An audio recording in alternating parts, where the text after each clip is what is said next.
welcome back to my channel. Today's video is going to be the second video in my series about these cabbage roses that I'm creating for my wedding bouquet, and what we're doing today is colouring and shaping the petals. So we're just going to get straight into it. You probably remember from the last video me saying that I want an ombre sort of effect for my roses where the darker petals are in the middle and then they fade out to a lighter petal. Also, you might remember that my bouquet is going to be a little bit bigger than the bridesmaids, so I'm going to have 8 of these roses and each of the bridesmaids is going to have 6.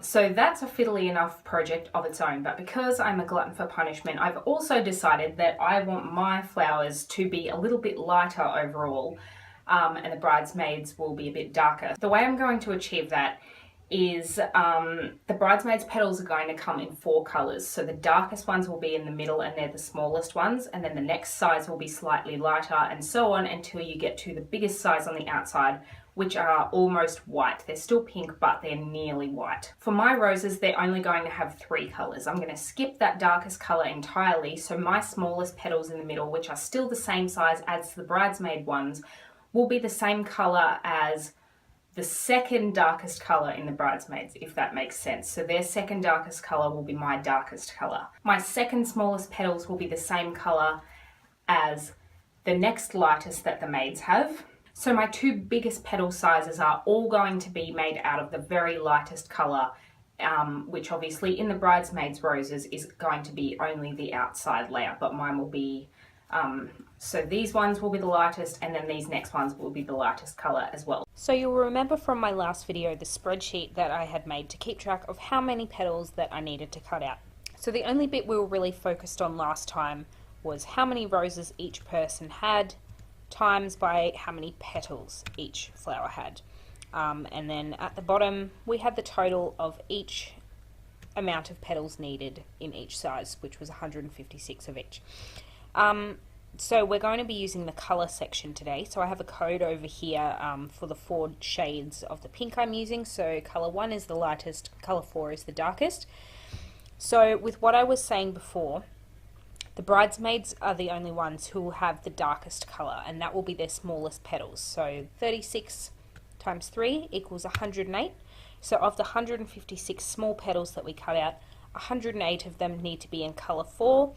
And the remaining 48, which are mine, will be colour 3, which is the second darkest colour, as per what I was saying before. And then each size after that works in exactly the same way. So the next biggest petals, 108, will be the next lightest colour, and 48, which are mine, will be 1 step lighter. So it works that way for the third size as well. And all of the big petals in all of the bouquets will be the lightest colour, so that's really easy. So now that we've figured out exactly how many of each size we need to dye exactly what shade, the next step is to actually dye them. In the last video I explained how the fabric that you use needs to be synthetic in order for a flame to curl the edges. So therefore the dye that we use needs to be for synthetic dye. So I'm using Rit Dye More Synthetic. So basically the process of using this dye is that you pour some into some water and then you heat it up and then you put your fabric in and it just dyes from there. I couldn't find a dye pre-made that was the exact shade of pink that I wanted, so I bought a couple of colours so that I could mix up a custom colour myself. So to show you what the pink is like by itself, I'm just pouring a little bit into some water and I'm just painting it straight onto a tissue. You'll be able to see it's a really cool toned, really bright pink, and I wanted mine a bit warmer and more muted. So I'm adding in some orange just to warm the colour up a little bit, and just doing exactly the same again just to test it out. And it's a lot warmer, but it's still more bright than I want. So to adjust this colour we've mixed into the shade that we want, we're going to be using a little bit of colour theory. So what I've got here is a colour wheel. It's got the primary colours, red, yellow and blue. In between those we've got the secondary colours, so we've got purple, orange and green, and then in between those we have a mixture of the primary colour and the secondary colour next to it. So what we've essentially mixed at the moment is somewhere in between red and violet. So what you do to make a colour more muted is you add the opposite colour on the colour wheel. So if our colour that we've got is somewhere in here, then to make it more muted and less bright, we're going to mix a little bit of green with it. So that said, I'm just mixing in a little tiny bit of my green and I'm going to test it on my tissue in exactly the same way, and what you'll see is that it's just really toned that bright red colour and made it into a more muted plum sort of shade. To see it in various pastel shades, all you need to do is tip out some of the dye and add a bit more water to dilute it, and then just test it on your tissue in exactly the same way and just keep diluting it and test out a couple of different shades. So here you can see all my diluted shades up close just to get a better idea of the colour, and I've also done a really pastel shade of the original pink just so you can see what a difference adjusting the colour makes. So the colour I ended up going with was slightly different to what I mixed just then, but it was the same process to get to that, and it was a combination of the same three dyes, the orange, the pink and the green. Now on the back of this dye it says stir constantly for 30 minutes or until reach desired colour shade. My desired shade was a couple of really nice pastel shades, so I was literally just dipping my petals in just for a second or two at a time, and that was long enough. So the way I dipped them is I found these cheap little strainer baskets just at some little cheap shop, and all I was doing is laying a couple of petals in the bottom of one, and then obviously you could dip that in the water, but I was afraid that they would sort of float out and then it would be harder to pick them up, and then some would end up staying in there for longer than they were meant to. So I got two of them and I'd lay my petals in the first one, and then I just sat the second one on top like that, and then just dipped it all in one go, and then they'd stay in between. So all I did was just dip them in for a second, pull it out, and then I rinsed it with clean water straight away just to stop any dye that was trapped in there from dyeing the fabric any further. So I started with my darkest colour and then worked my way back to the lightest colour, and the way I made the dye more pastel was really easy. All I did was tip a little bit of the dye out of the pot and add some more water just to dilute it a bit, and just do that until you've worked up to your lightest colour. The next thing you need to do is take some scrap fabric and just test out your dye to check how diluted you've made it and how long you need to dip it in there to get the exact colour that you're after. So save some of the little offcuts that come from around the petals. So there's only one set of petals that needs to be the very darkest colour, and that's the small petals that are going to form the middle of the bridesmaids' flowers. So if we look at the spreadsheet again, out of the 156 small petals that we cut, 108 of them belong to the maids, so 108 are the ones that need to be the darkest colour. So I just started by counting out 108 and making sure that I had enough left over for my own bouquet. From there I just divided them into smaller batches and dipped them for the amount of time that I'd figured out, and then rinsed them and then just laid them out somewhere. I was layering about 10 petals at a time into my strainer.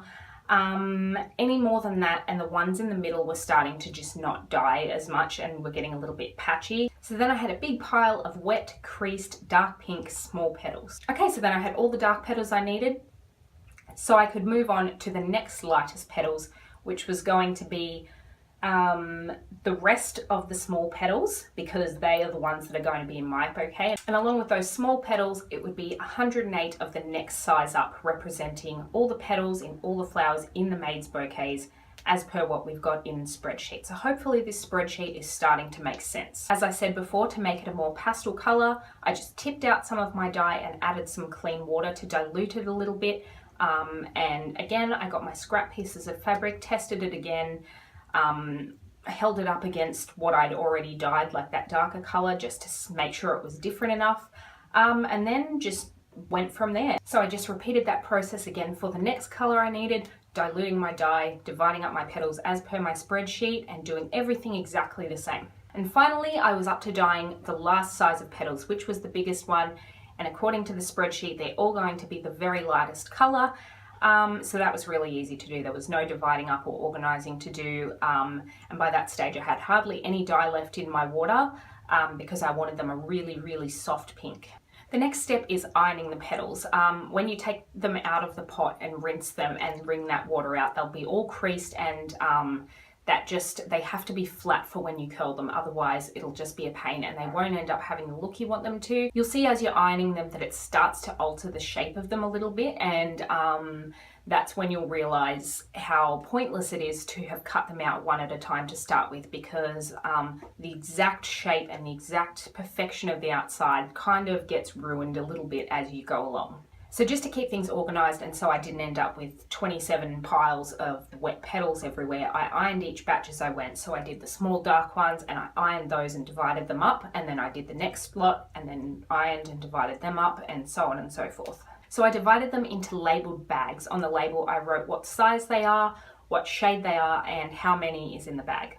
I pinned them into groups of 6 petals, which represents how many each flower needs. And then I pinned those groups of 6 into a group of how many flowers each person has. The next step is the most annoying, fiddly, tedious, soul-sucking part of this whole project. I know you didn't think it could get any more fiddly and annoying than it already is, but it does, because we are at the stage of curling them. It's pretty straightforward. All you do is hold the edge of the petal over a flame. I've just used a tea light candle, and you just hold it there until it starts to curl a little bit. Make sure to use a few bits of your scrap fabric again, just to practice and figure out how far away to hold it and how long to leave it there.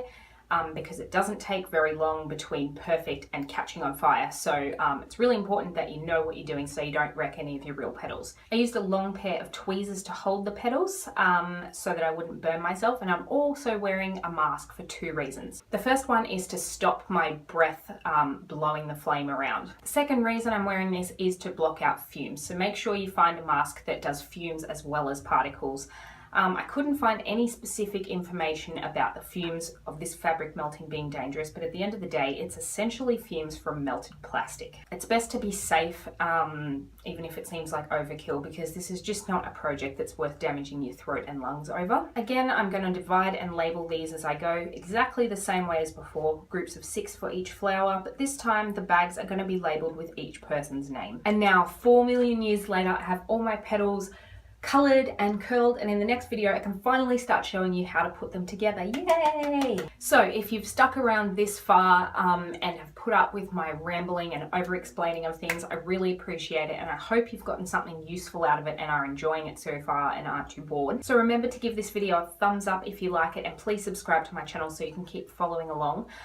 Also follow me on Instagram, and remember to tag me in anything that you post that you've made from watching one of my tutorials or something, because I would absolutely love to see what everyone's up to. That's all today, so I will see you next time for the construction of roses phase. So have a good day. Bye.